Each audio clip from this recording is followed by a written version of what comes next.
in child protective services, and they won't give them back to their loving families because they're making money. This is a legal system that you're going into. And if you don't know the rules, you will be chewed up and spit out.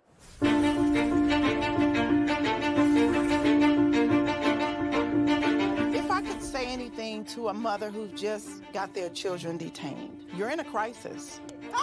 Yeah. Life feels like it's over. The most important thing is regaining custody of your children. The child welfare system at its core is designed to protect children who need protection. Okay, and that's key, is who need protection. So social workers, out of fear, will remove more children rather than only remove those children that truly need to be removed. It's okay. It's okay. This isn't someone stole your car. Someone broke into your house. This is someone took your child, your flesh and blood. It doesn't say on this order that it was not proven. It says untrue. True. I immediately knew that, okay, well, this ain't over.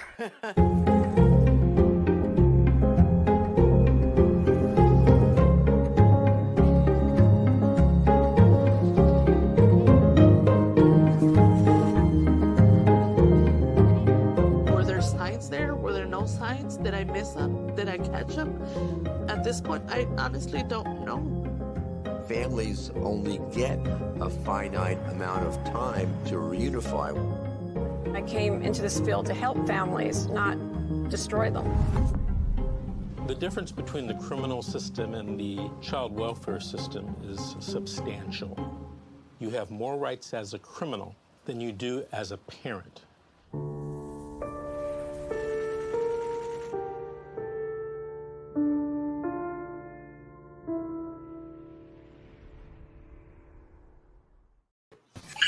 Good afternoon, everyone. My name is Georgette True, and I am the host for 5 CPS Real Talk with Ms. G, and I also work for the law office of Ms. Davis. We're having a special show today with me and Mr. Davis. Also, Real Talk with Ms. G. Mr. Davis is going to join me again today at 3 p.m. Pacific Standard Time, and we're also going to have a guest with us as well. And Mr. Davis will be able to answer questions if you may have any questions that needs to be answered, legal questions that is. And today we have, I have my co-host, Ms. Cassandra, and Mr. Darren and John, our guest for today. And I just want to share with you guys something. There's a lawsuit that was actually filed. This was reported 41 minutes ago. It's a $32 million settlement announced to the torture death of a 10-year-old Anthony Avalos. And Anthony Avalos was in a foster care in Lancaster, and 32-year-old Lancaster woman and a 36-year-old boyfriend are charged with murder and torture in connection with the June 2018 death of her son. They are waiting trial. In court papers, prosecutors allege that Anthony was severely tortured during the last 5 or 6 days of his life. The alleged abuse included whipping with a belt and a looped cord, and pouring hot sauce on his face and mouth, holding him by his feet and dropping him on his head repeatedly, according to the court documents. The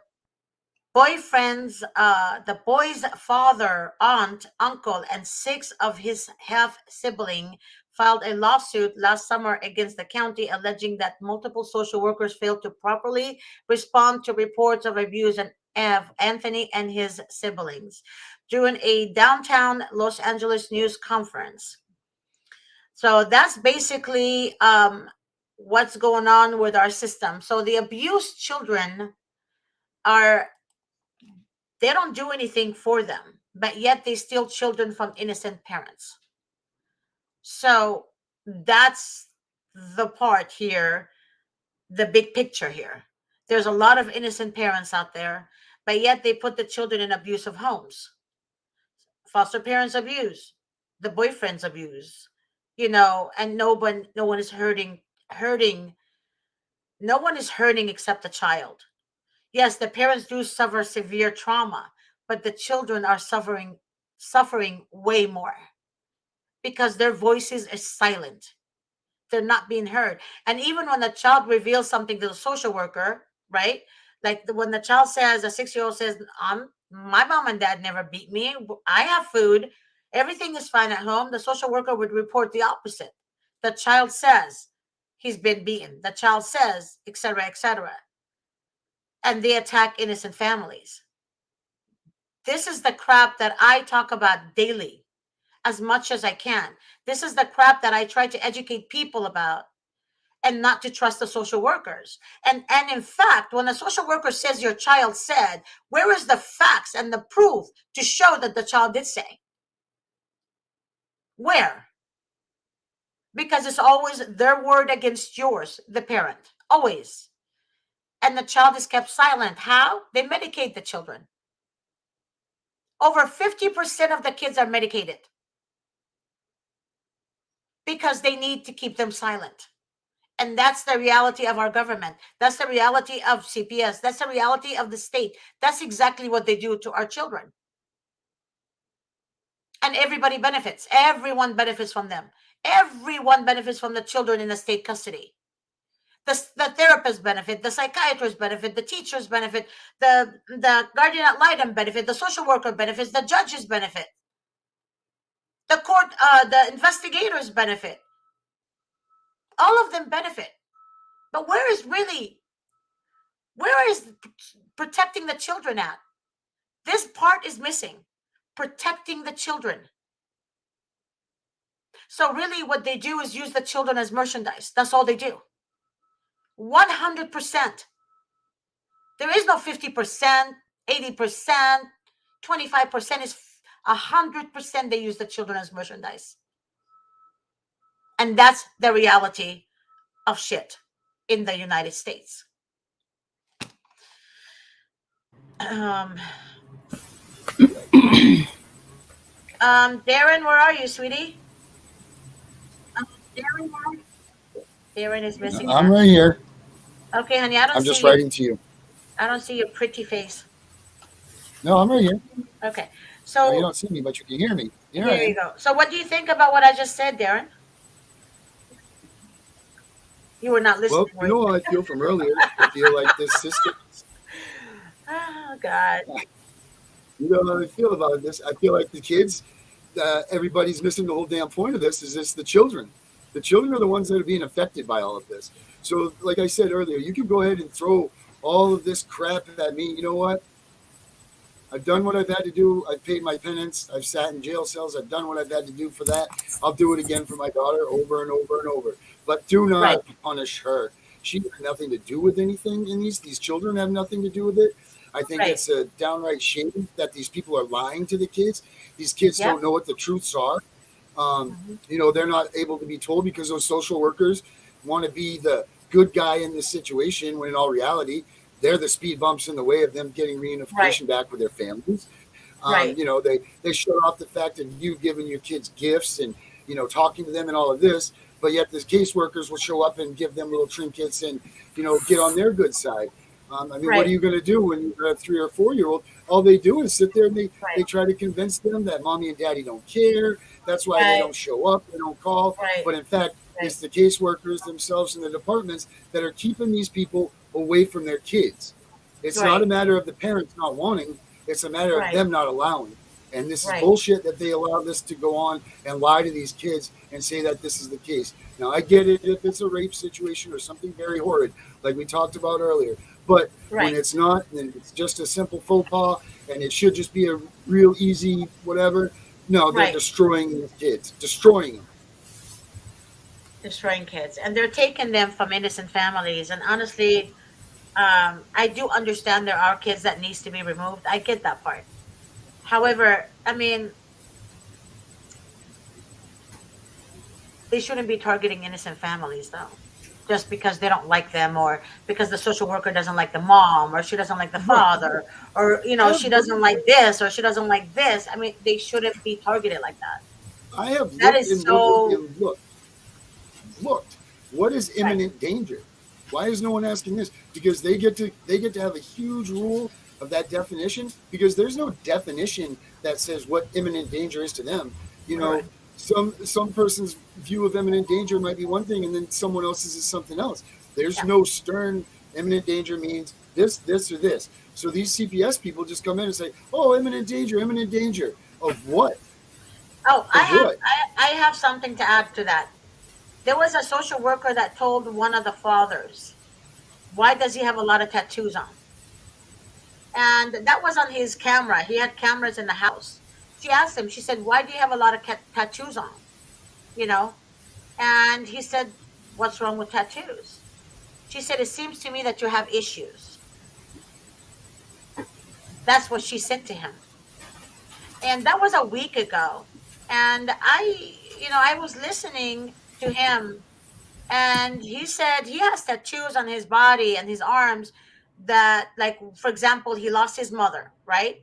So he put her picture tattooed on his arm. And then he put her name on underneath her picture. And then when he lost his dad, he did the other arm with his dad's picture, stuff like that. And then his kids and his wife, and that's all he had. But even if he didn't have that, what does that have to do with his character as a father? What does that have to do with him being a father? What, you can't be a dad if you have a tattoo on your shoulder? Right. What are we, in the 1400s when they made all these nice, beautiful artist things in the chapels, and you were a devil? Like, what are we back then? Exactly. I mean, to me, it's crazy. But yet you have social workers who drink and do drugs and do this and do that. Yet they go to parents and remove children from them because hungover, probably. Yeah, exactly. That's the point I'm trying to make. Do they give them drugs repeatedly? Drug testing? No, they don't. Right. They do not. So they can be alcoholics, they can be drug users, they can do this, they can do that, but yet, they're not being held accountable, and they go and steal children and accuse families of things they didn't do. So this is reality. You should regularly do drug tests and stuff like that on foster parents. Also, they should. They want to regularly drug test us, like, constantly every fucking day of the week, but they can't do it for the foster parents that are taking care of our children, apparently. Not even the social workers who have, like, such a high position of trust. I mean...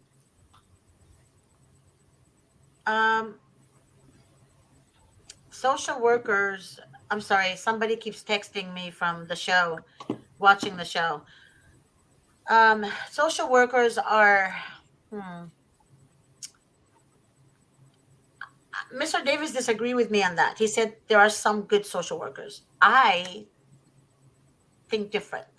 There is no good social workers, because you have to be a very conniving, deceiving human being to lie against a parent. There is no good social workers. Good social workers are not going to make money for the department. No, good social workers usually see the truth and then just say, "I quit, I'm done with it. Like, this is evil, I'm done." They walk away. Well, that's very few of them. That's not a big percentage of them. The big percentage of them, they stay around because they want money. Because that's the kind of job you never get fired from. That's like security for them. They make a lot of money. Adopt off the kid? They make a lot of money. Mr. Davis said on the show yesterday, it's like billions of dollars. They get funded billions of dollars. And I had to have him repeat it, because I was like, did I hear him right? I thought he said millions, but he said billions of dollars. He said billion with the B. Yeah, you were watching the show, right, Cassandra? Yeah. Yeah. So I even asked him twice, didn't I think? Mm-hmm. To repeat it. And you're like, million? And he's like, no, billion with a B. Billions of dollars. They know what they're doing. So yep, legally kidnapped. Yep. So it's I have that book, by the way, John. Yeah, I bought that book, and I love that book, and I also bought Mr. Davis's book too, because it's crazy. What they're doing is insane. But you would like to think there are a few good people in there, few. But the few good people are not making the department money. They keep changing social workers on people. They keep changing them around. So I don't need, Darren, how many social workers did you have on your case? So far, 5, I think. See? 5 different social workers. How about you, John? How many did you have? So far, I'm at 2. Oh, wow. Wow. That's very rare. What about you, Cassandra? I have no clue. Oh, that's right. That's how bad they alienated her. I have no clue. Yeah. I've only known of one that they've had this past year, and that's it. I don't know any of the other So ones they just sit you in the back seat and that's it. Yeah. Just like Yeah. Cassandra, Well, Cassandra is the non-offending parent, and she actually didn't know what was going on. So she just has they to sit and decided to wait. alienate me completely. Yeah. Like I try to get a hold of them, and they just like basically take my number down and then never call me or anything for anything. And every time I called them, they said that their social worker changed. So who knows how many times they actually changed their social worker. When was the last time you even saw your kids? Oh, I see my kids recently. Like I'm able to see my kids whenever they decide that they want to bring them to me. That's good, at least. Whenever they decide they want to bring them to me. Like if I'm supposed to have visitations like for 2 hours or an hour or something like that, a week, 2 weeks. And you're non-offending. She's a non-offending parent, correct. So where is this? Why is this right? Like what is it that she can do to? This just baffles me. This non-offending. This has been going on for 5 years. Yeah. Cassandra did not do anything to her children. And I think that's why they can't find a reason to take my parental rights away. But they are taking 5 years. You don't get time. And they back. haven't took them away at all.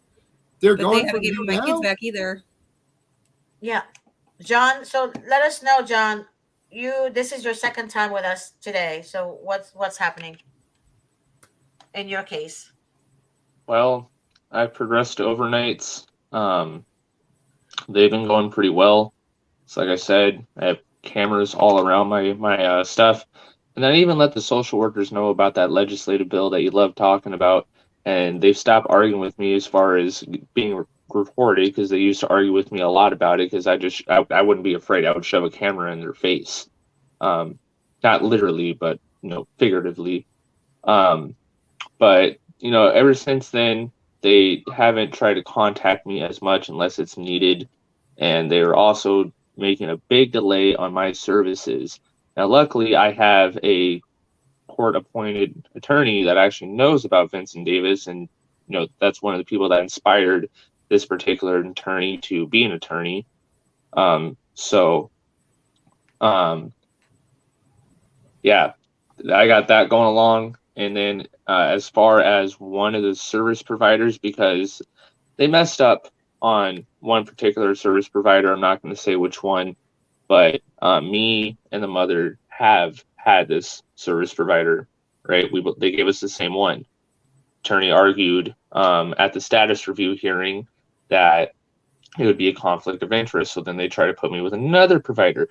This provider got very upset with me because she wanted the agency to do a psych eval on me to even be considered to go into the program, right? Because it was one of their requirements.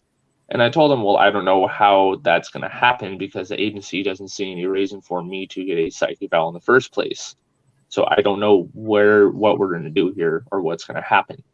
But it left a bad taste in her mouth. She said a lot of bad things to me about my social worker, but it's funny because like every other person I've interacted with between providers and social workers, they've been pretty happy with me. They don't have concerns. I've had nothing but positive feedback besides my social worker, obviously.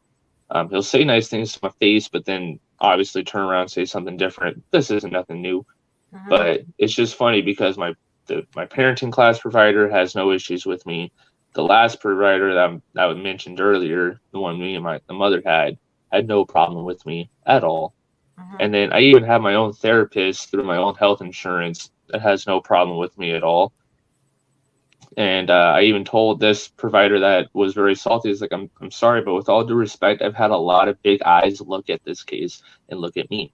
She's like, oh, what kind of big eyes? It's like, oh, well, the board of supervisors from my county, the director of the CPS agency of my county, and you know, they all agree that I don't need a psych eval. I seem like a normal person. Might be a little stressed, but that's not really a psych problem. Mm-hmm. And then, yeah, she just, like I said, if if I could show the report, y'all would flip your lids. Like, wait, what? So you mean to tell me there is nothing against you in the report, and there? Oh, that's the only thing they really have against me. They used at the last hearing, which was a contested. I don't know if it's contested, but it was like a pre-trial thing to hammer out reasonable services, but nothing really got done. Because I didn't see the report till later that afternoon because they submitted it in the morning, which to me, I'm sure Vincent Davis would either agree or disagree with this, but to me, the Welfare Institution Code really needs to be reformed or just straight up abolished. It should have no place in the legal system, because I know for a fact any other court, including family, that wouldn't fly. Like, you're not going to be able to, you know, push some sort of addendum report right there in the morning and not have anybody look at it so we could argue it. You honestly think family court is not corrupt? Oh, it is. Family my court friend judges will favor one parent because he or she just likes them. That's it. That you can just appear in court and a judge can actually doesn't like you because they had problems with their mother growing up, or they had a problem with their father growing up. They're biased. All judges are biased. All of them. Oh yeah, my good friend who I'm gonna have again contact with your producer. He definitely is interested in coming on the show and telling his story. Mm-hmm. He's been dealing with family courts for a long time. His baby mama child abducted his kids twice.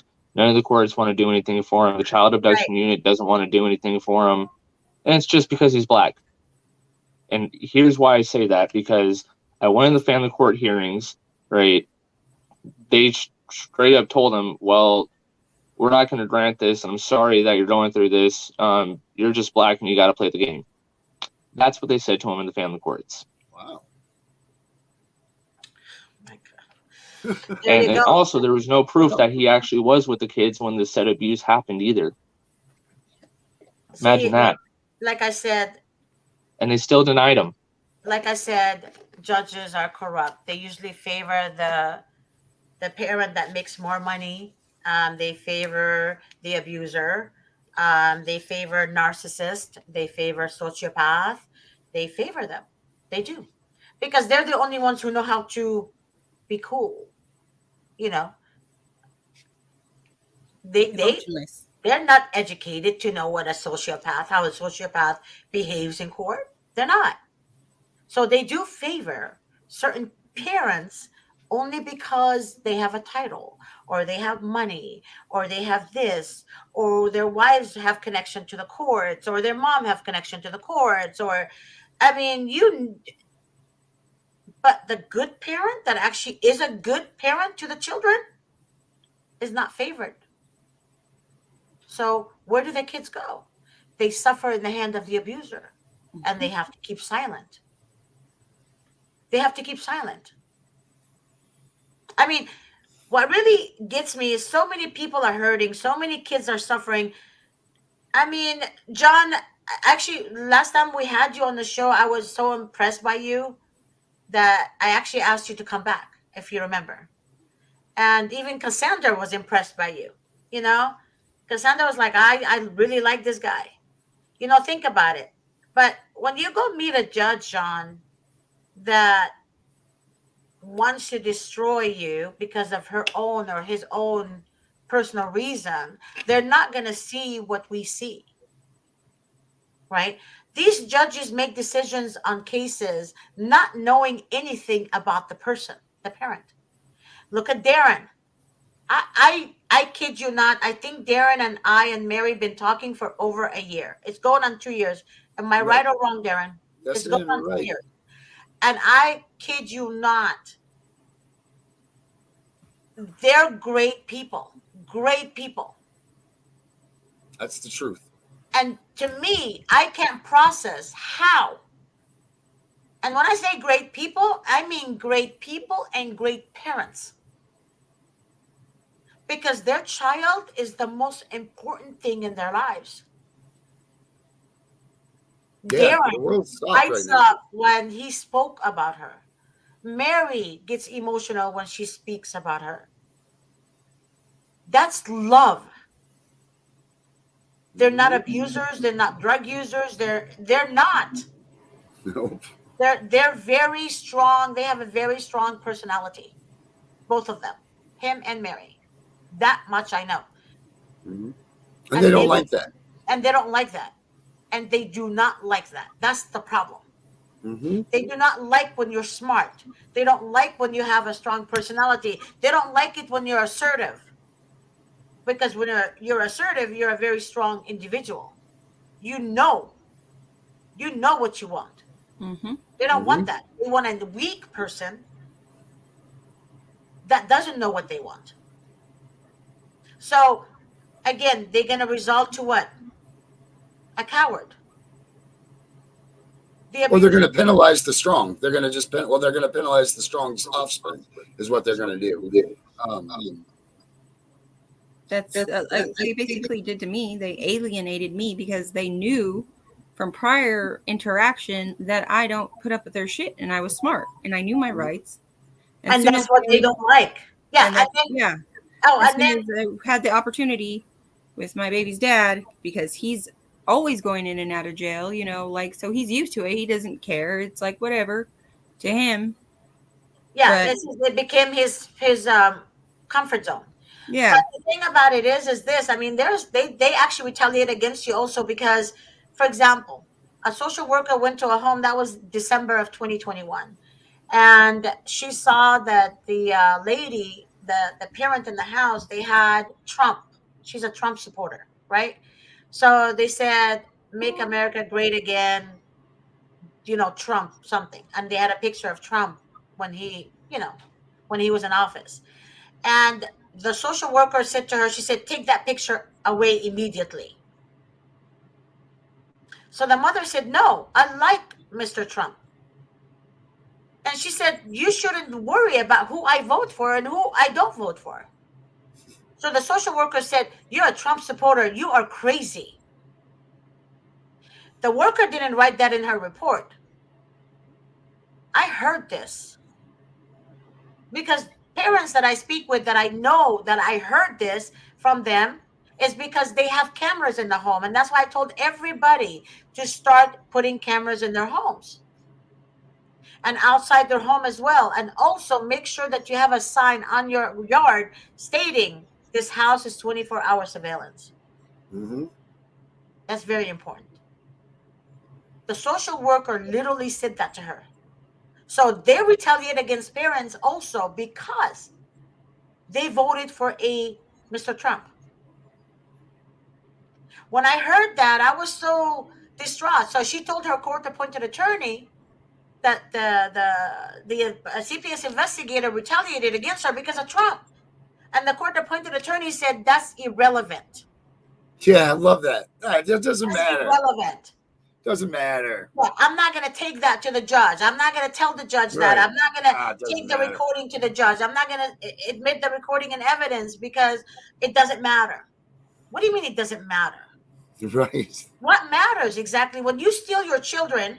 What matters in that process? It makes absolutely no sense to me.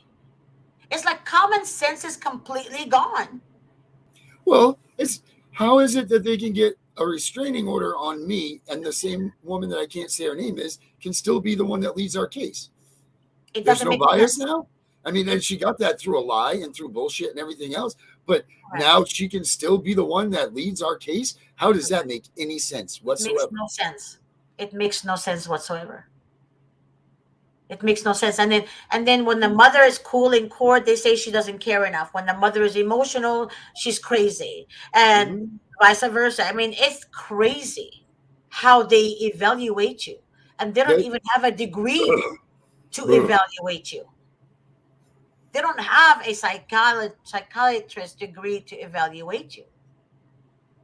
Or like if they do and they evaluate you once, they assume they know every little thing about you just literally off of one session, kind of like me with this one provider. See, in my case, I've only had 2 people, right, who had a problem when I knew my rights and I said it to them. They didn't like it. It's like, I can know how to hold you accountable. I know how to get you fired, or at least written up or suspended. Something that's going to be on your track record. That's not going to be good for you. No, but you can't get them fired. Mr. Davis on the show yesterday said what? They get promoted. They Yeah, don't move them get around. Give them a raise. They get promoted. I mean, Mr. Davis had a case where she lied under oath. The worker lied under oath. Mm-hmm. There's cases where the abuser, fathers, lie under oath. They lie, and they're not being held accountable. I'll give you another case. They lie in their income expense reports, right? They're not being held accountable. There you go. Social workers have immunity. So therefore, no firing, sweetheart. People think they can, oh yeah, I'm going to sue them. Okay, sue them. You're going to win. However, it depends on your case. However, if you do win, that doesn't mean the social worker is going to leave. These people Right, want and then go ahead and no, wait. These people want $32 million settlement? Where is the child? The child is dead. There is no amount of millions of dollars that will bring your child back. None. Nope. So I mean, they can give me $32 million a month, and it still wouldn't be enough. And they can do that for a lifetime, and it still wouldn't be enough. It's not enough. A child to a good parent is worth way. Like there's not even a value. I don't even want an amount. I don't even want an amount of money. I just want my kid back. Yeah, it's no money. We rather have our children back than winning the jackpot. Mm-hmm. Period. That's what a loving parent wants. And the sadness I see in Cassandra's eyes and the passion she has for her daughters, it makes me sick that she has to suffer. And she did nothing. Nothing. The amount of sadness in Darren and Mary, his wife, and John, all this, it's sad that a parent has to scrap for money to try to make it. Right. And then what kind of parent am I going to be? What type of parent am I going to be when she comes home? Yeah. I'm not going to be the same dad that I was. You know, now she's going to have to deal with an overprotective dad that before this was, you know, she, whatever our actions were. But now the way I will parent will be completely different. Yeah. Like we have the 23-year-old daughter, and then we have the baby that was taken. Like we've never even had a problem. We have a 23-year-old, no problems whatsoever. But like now it's going to be different because now everything that we do, they don't see what you raised. You don't see. They don't even consider that you already were a parent before. Right. So why if you were such a bad parent, why is your 23-year-old a good member of society? Right. Why is she coming down saying, hey, no, this is wrong. Why this is wrong? And they shut her down like no tomorrow. They won't let her. And she's supposed to have sibling rights. She's supposed to have all this stuff. Yeah. And they don't want nothing to do with it. Oh, you live in another state, this, that. They make all kinds of bullshit excuses to not allow her to be involved in her sister's life. And that's the way it is. Not my daughter's. That's her sister. So that takes another dynamic. And that's what we talked about before. How many people's lives do these people ruin when they do this shit? How many? It's a lot. It's really they're pure evil. Pure evil. That's all they are. The trauma is too bad we don't do what we used to do for treason. Yeah. It's dramatically traumatizing dramatically for all parties. Yeah. Like, and then they wonder, oh, look at these people. It's just like I said, that stigma that goes with it. You never listen. People be like, oh, my kids got taken. Bang, you shut them off immediately because you think they're pieces of trash. But they're not. until you get in this situation, you don't realize what's really going on in this world. And then Correct. you see it and your eyes open to it and you're like, holy shit, number one, I'm a bad person for judging, number one, which Right. God says don't do that because you'll Yeah. get back tenfold. But That's number correct. two, whoa, if this can happen to me, it's going to happen to someone else. You know, Yeah. they picked the wrong dude with this. You know what? So now it's me. I've got to stand up and fight these bastards because I can't let this happen to the next person that's going to come up behind me. Yeah, they You know, shouldn't that's- be biased. They shouldn't be biased. And the thing about it is, like Annette was mentioning about the hospitals. Yes, they're in on it too. They all report. It's Yeah. so sad. A mother takes her child to the hospital, right? To make sure, because usually mothers are emotional. They want to make sure the child is okay. And then they take him to the hospital. The child bruised his leg or knee. Mother wants to make sure there's no sign of fracture, nothing. What do the hospital freaking do? Notify DHS. They call CPS. Child is removed from the mom. The father is at work. He doesn't know what the hell is happening. He goes home. Mother's crying. Mother's unstable. Mother is like losing her mind.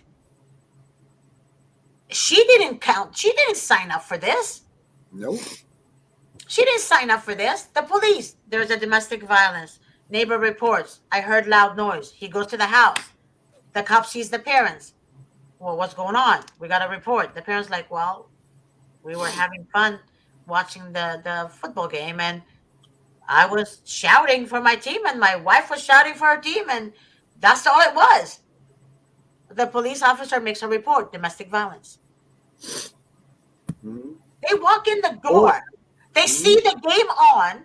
They have chips and salsa. They have people there. His wife is going for a certain team. He's going for the other team. So basically, they were playing around like, hey, my team is better. My team is going to win, blah, blah, blah, blah. So their voice was loud. So a neighbor reported them. The police went, immediately called CPS. CPS gets involved, remove the children because of one night of game night. Yep. Imminent danger. Imminent danger. Imminent danger. Imminent danger. See, there's the thing, like Mr. Davis says, what are you going to do? What are you going to do? Well, I think the first thing that needs to be done is we need to define what causes or what is imminent danger. Because, you know, I might think imminent danger is this, and you might think it's this, and we're not even close to what they are. So there needs to be some definition of what imminent danger is. What leads and causes imminent danger? You know, like, okay, you have a loaded gun in front of your kid.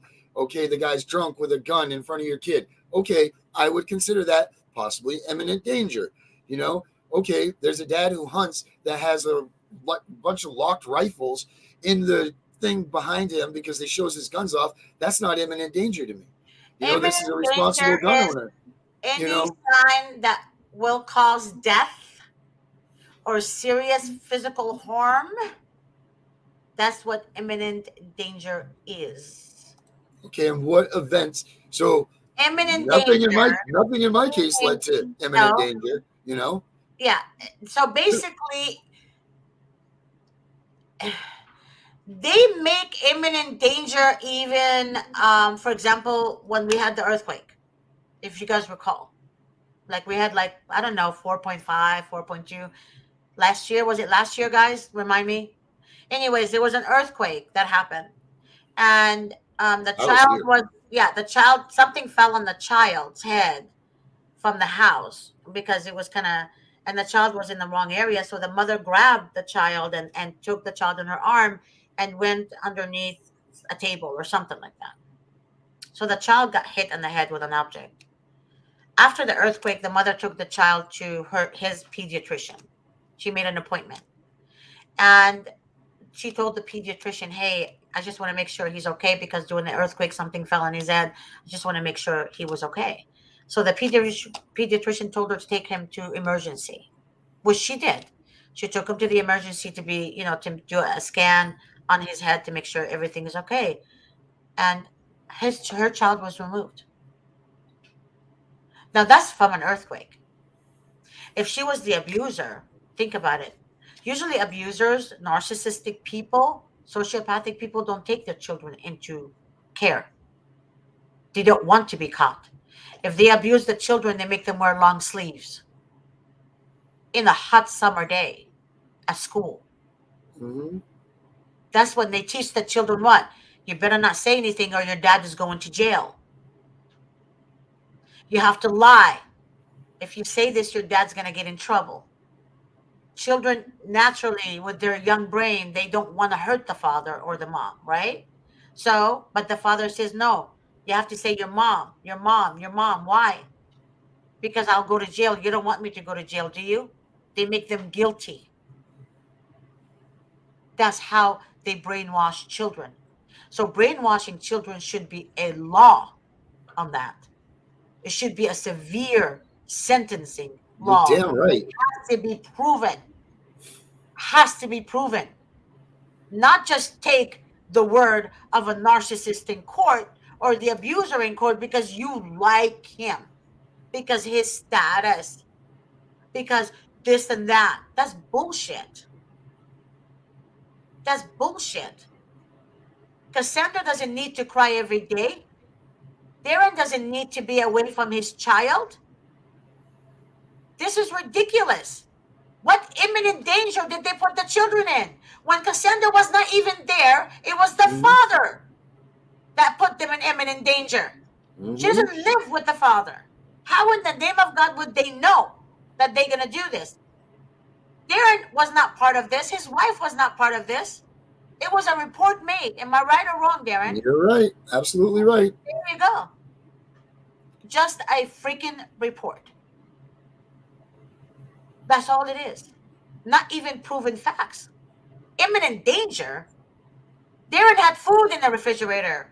Cassandra's refrigerator was full. Her home is clean. We have Darren's two home. freaking beautiful houses, for God's sakes, that the kid lives in. You know what I mean? Like, where is the imminent danger? I still want to see a case that says imminent danger and actually describes what the imminent danger is and actually have proof of that. Proof. Not just the word of a social worker. I am asking for proof. Proof. That's why there should be an investigation. and why does the judge not ask that same question? Why does the judge not sit there and say, imminent danger, what was it? I want to know this reason, and this reason for why this was imminent danger. Because they're not going to, because they've got their hands out too. In my case, it says what the imminent danger is, but it's not even true. Like I was told, like they told me that the person that was there when he got arrested and my kids got taken told them a whole bunch of stuff that is not me. Like I've never done any of that. She doesn't know me enough to even know if I've ever done that. Right. Like, so other people saying things and giving allegations and CPS just running with it. That's, yeah. But a lot of that comes from the Welfare and Institution Code and how they deal with things in the juvenile courts or dependency courts, whatever you want to call them. Right? It's like I've heard it being talked about with Mr. Davis and also on this show that preponderance of evidence is just enough, right? Just like a pinch of salt. It's just enough. And to me, if we get together and campaign to change that, as well as get the politicians who are backing CPS up 100% out, along with the judges, and start reporting judges and lawyers more, right? Someone along somewhere is going to do something about them, and then it's like, it's like Bug's Life. We're not going to be able to take the crickets out unless we get together and say enough's enough.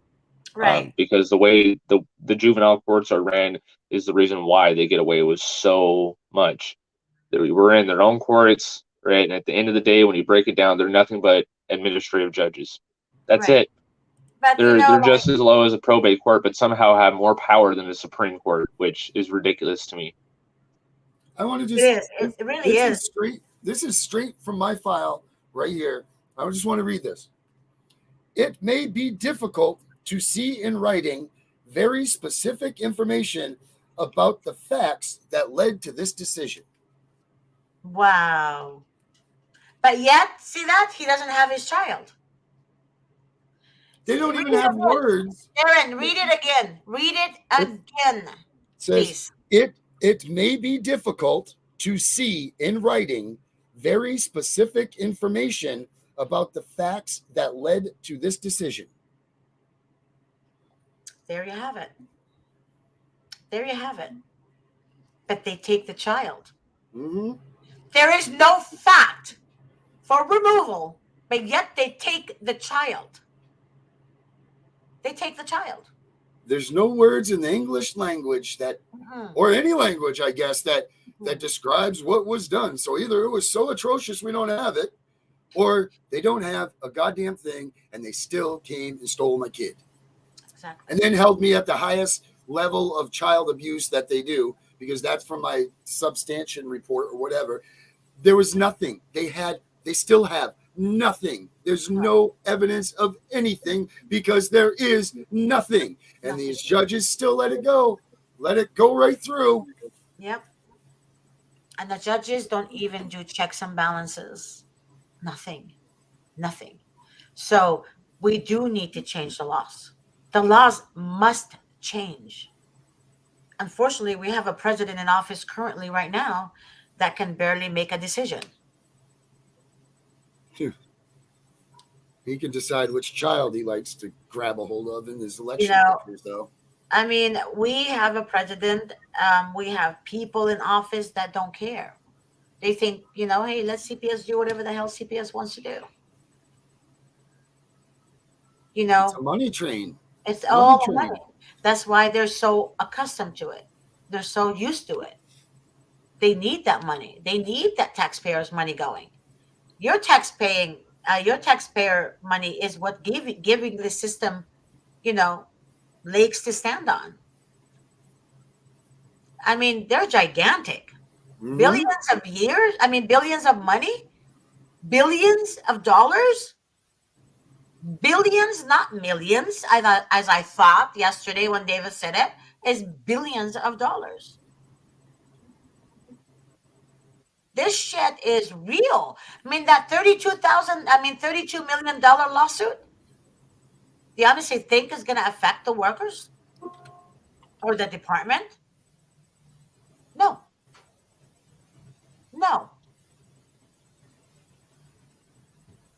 So people are kind of like, okay, well, we're going to win. We're going to sue them. Okay, well, sue them. But people say, I'm going to sue the social workers. I'm going to get them fired. No, you're not.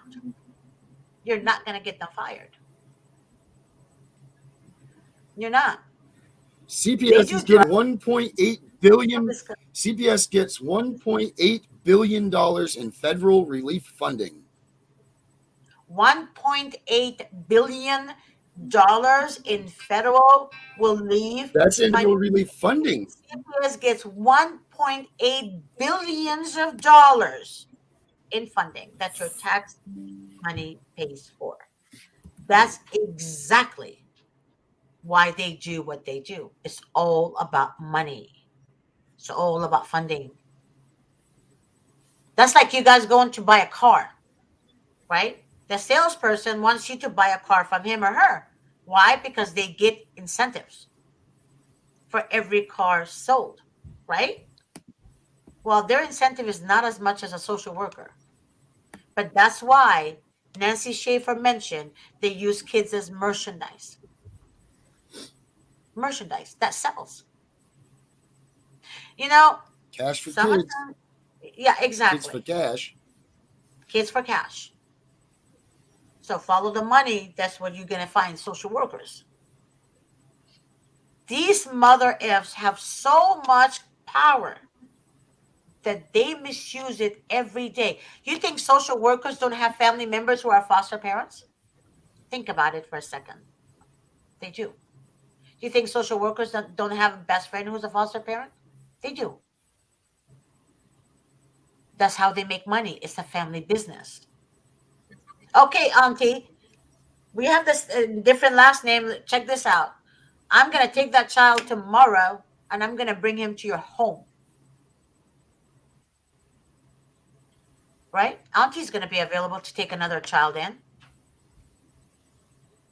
And who makes money? Auntie makes money. Who helps auntie make money? The social worker. Do you understand what I'm trying to say, guys? Do you get it? So oftentimes they know the foster parents, and they don't want to tell anyone that they're related to each other. I know this because I got calls from people warning me, well, not warning me, but telling me to warn people that foster parents, right, the family members of the social worker or the friends, they also make false allegations when the social worker tells them she's going to go take this child from this parent. They also make anonymous calls too. And most of the calls are made from a burner phone because they don't want to be caught. You get it now? See, I think that's the other thing too, is these anonymous phone calls, they need to be, I think that either they need to be investigated and proven who they are first. And two, I think if you are an accuser and you've accused me through an anonymous phone call, why am I not privy to that information when I go to court?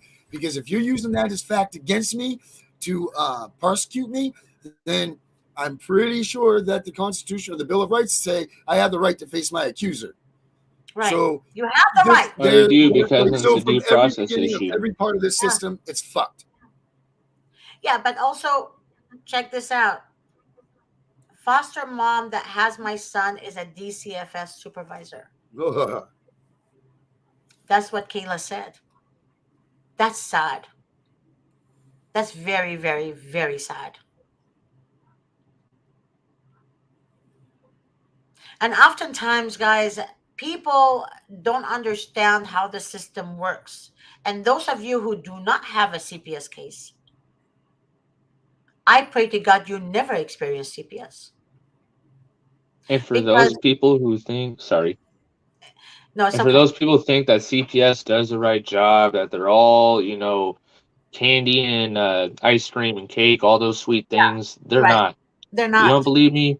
Like I said on this show before, I think Yep. y'all should really go take a look at a movie called Just Ask My Children. It was released in around 2000, 2001. It's based off of true events. Sure, there are some things that were like kind of, extra effects for Hollywood, but nonetheless, it's a true story that's happened to plenty of people. Right. And then it's like I showed in my book earlier with Carlos Moros, legally kidnapped. This guy used to be a CPS investigator. He is a whistleblower because he got tired of the corruption too. So, I mean, don't take our word for it.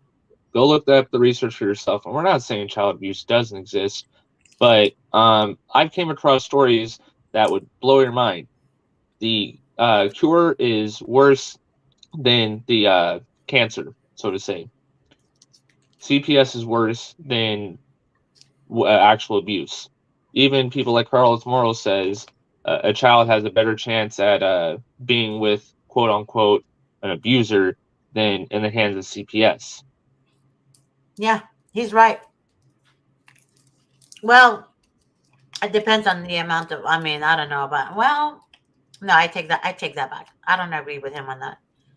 Well, I could link you a story to where this sheriff who does investigates child abuse, rape, assault, things like that, right? His son got mixed in with CPS, right? And he said, hey, I've worked with their agency plenty of times. I'll take the kids until my son and his wife get their stuff together. They denied him, even though this man had a clean track record, right? He was a sheriff that worked with CPS in child abuse and rape, right?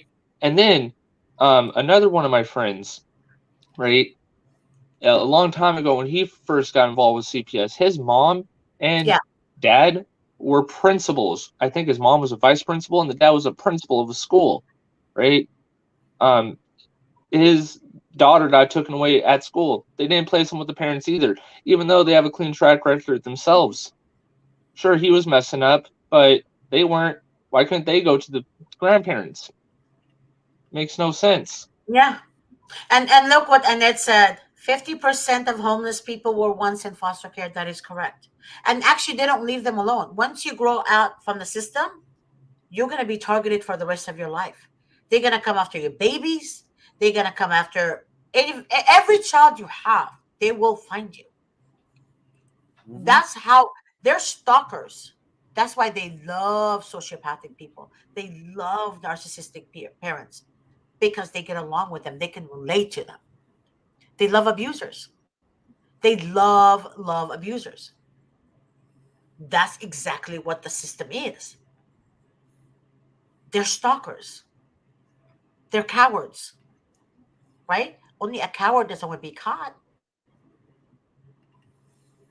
Only a coward will hold a child captive. Only a coward will beat a child, brainwash a child, right?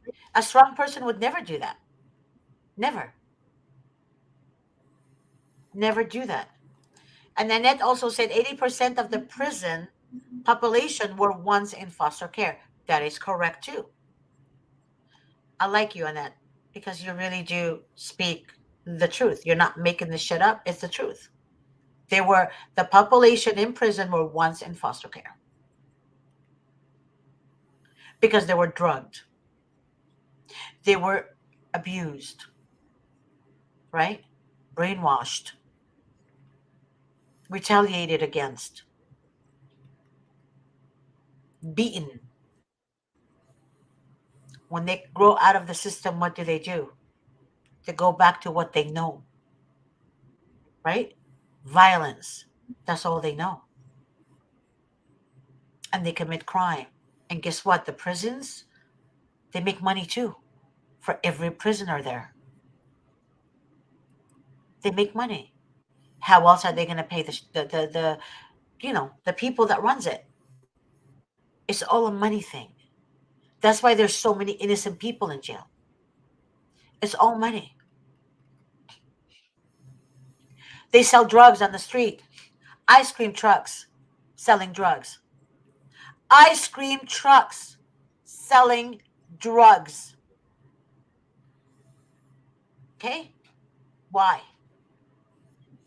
So you can get hooked on it and buy more. And it gives the officers, the department, a chance to go arrest you. If they have no crime, what kind of job are they going to have? Right? If there is no crime, there is no job. Imagine if the whole world, no crime.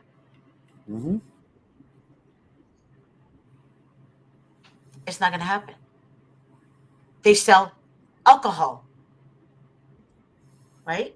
People are alcoholics out there. They drink and drive, or they beat their kids or their wives when they're drunk. A fireman can drink and drive and he will never get caught. As soon as he shows his badge, okay, you're out, you're off the hook. The legislator could do way worse than that, and they'll just wipe it under the rug. No problem. It's true. It's very true. They protect each other. Cops, firemen, sheriff department, they all protect each other. Nurses, Just imagine if things were the way they were back then when how they handled treason. They would either hang somebody or shoot somebody. Imagine if we brought that back. I wonder how many of them would backpedal like nobody's business. That's horrible. But our show is coming to an end, guys. I have to end the show now. Like I said, guys, at 3 p.m., it's going to be, again, a segment number 2 with Fight CPS Real Talk with Miss G, and Mr. Davis is going to be with me. And our guest for that show is going to be Mr. Darren. Sir, Darren? That's him. That's that guy. Me. That's that cool guy in the cool glasses and the cool jacket. That's that dude right there in the beard. That way you can't yell at me when I'm looking. No, I can't. Let's see. Look how hot he looks. Look how hot he looks. Yeah. Look at him. Hey, this is what He's good so looks hot. Like, people. You know what my button says? What? It says essential as fuck. Oh, wow. Did you make that button? I need to send that to you. You need that, Miss G. I'm going to wear it every day. I'm going to wear it every day. And that's his beautiful wife and baby right there, you guys, on the screen right there. That's them right there. That's Mary. That's the sweetheart that I've talked to you guys about. That's my Mary right there. Yep, she's actually gone to see the baby right now. Yeah. Because she gets to still see her right there. Yeah. All right, guys. So I'm gonna see you at 3 o'clock. Cassandra, make sure you tune in. John, make sure you tune in too. And if you have any questions to Mr. Davis, please write it down on the live, and I will make sure Mr. Davis sees it. Okay. Oh yeah, I'll make sure to write it down because I definitely would look forward to picking his brain about, you know, my federal case I had against them, and then also, if he wants to, about my juvenile case if he's up for it. Okay. So. You know So what? that's in 55 minutes, right? What? Well, the thing is, I have my son with me. He's napping right now. It's the only reason why I'm on here. So if he's awake, I can't be on here because I have to attend to him. Absolutely, John. You're amazing. I'm glad that. See, look at that. That's what. Wow. Yeah, I also want to address that just in case anybody on my case sees it. I would not be on this show doing this if he was awake. And if he happens to wake up during the middle of the show, sorry, not sorry. I'm leaving and I'm tending to him. I have to say that just in case they're watching. Yeah. See what I mean? Yeah, I know, John. I know exactly what you mean. Go ahead, baby. Again, I will see you guys at 3 o'clock. You're gonna tune in, and again, Darren, I love you, Darren and Mary, and Cassandra and John, I love you too, man. And I love each and every one of you. God bless you all, and I will see you guys at 3 o'clock. God bless each and every one of you, and each and every one of you can feel free to get a hold of me. I mean, you have my email, so. That's right. God bless you, John. I'm talking about just the people on the show. Sorry, viewers. I apologize if there's any confusion. All right, guys. I love you guys. I'll talk to you soon. See y'all soon. Bye-bye.